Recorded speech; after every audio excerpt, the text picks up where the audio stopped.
Hello, my name is Honza Trauške. I am an art lead in Keen Software House Studio, and today I want to talk about why I enjoy working on Space Engineers project.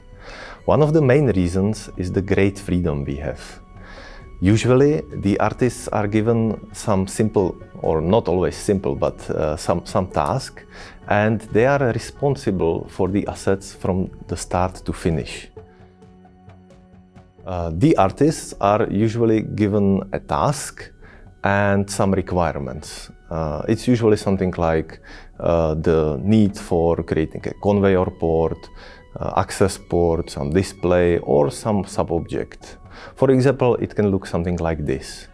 Create a gravity generator with an access port, which has a mount point on the bottom side, and it fits to the 1 by 1 by 1 cube block size. And that's it. From that point, it's up to the artist to come up with the idea.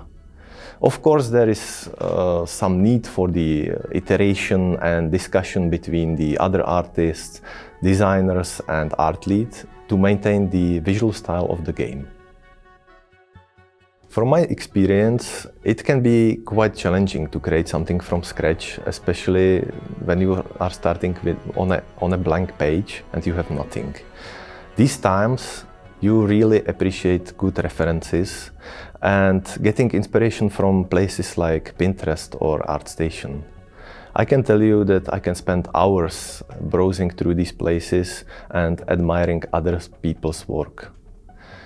Sharing your progress with your colleagues and communicating is also a huge help, because your colleagues and friends can give you some new ideas and bring some insights to the problem.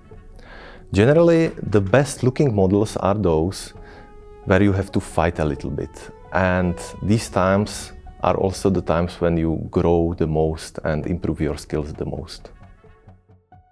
In some cases, the artists are provided with concept art.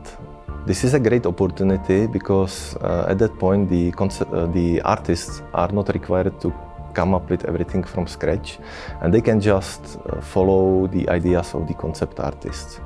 However, some creative work is still required because there is not everything in the concept, and you still need to convert the 2D art into the 3D world. The most relaxing part is creating the construction models for our assets and the LODs. These are the times when you can just put on your headset and explore all the new playlists on Spotify. From time to time, I really enjoy this part because I can just rest my mind and reload my stamina and get ready for the next task. Let me also talk about our pipeline a little bit more. I already mentioned the references like gathering images from Pinterest or ArtStation. It's usually the first step.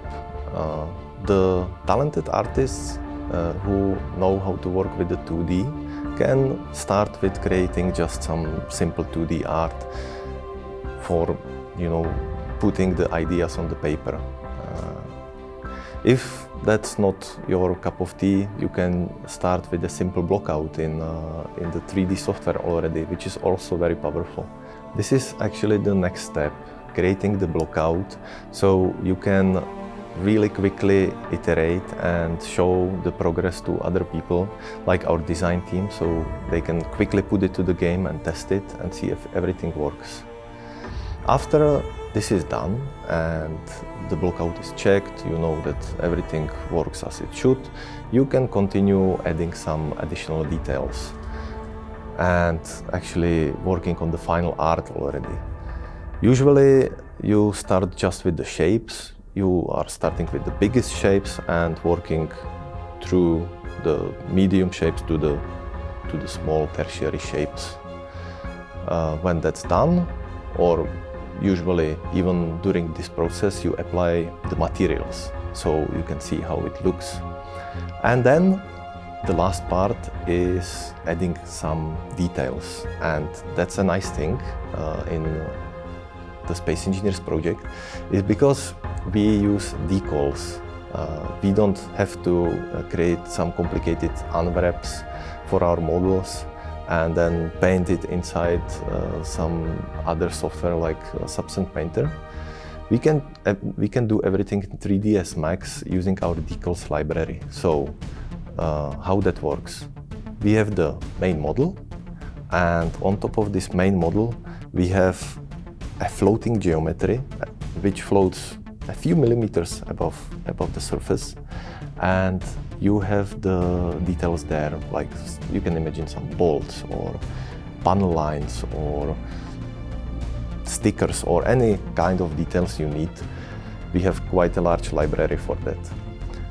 And yeah, after you do this, you are basically finished. Then the only thing that needs to be done is the more technical stuff, which is the construction models and the LODs for the model. And then of course you need to go to the game and properly test it before you hand it over. But you don't have to be too afraid, because we have an excellent QA team as well, which will take care of this. So even if something slips through your check, you can be sure that it's gonna be revealed sooner or later. As for the tools we use of course the browser where you can get the images. Then our main modeling tool is 3ds Max, any version, but we are not limited to just 3ds Max. It's just a must.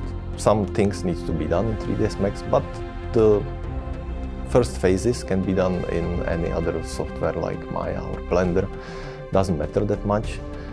It's just the final model needs to be saved in 3ds Max, and some last modifications needs to be done there. We also have some in-house tools for building the models and previewing the models, which saves a lot of time because you don't have to start the game every time to inspect your model. And we also use the Marmoset toolbag, which is a great tool for previewing and rendering the model. And it has a great renderer, and all the models looks fantastic in this tool. Other than that, from time to time we use Substance Designer, which is now called Adobe Designer, and Adobe Painter, and of course Photoshop. That's also a must, because you need to edit the textures from time to time, or you need to create some simple sketches. So Photoshop is really bread and butter for us as well. I cannot even describe how good it feels when everything is finished, the game is released or the DLC is released, and you can see the players enjoying the new content. It's really, really good. And that's it.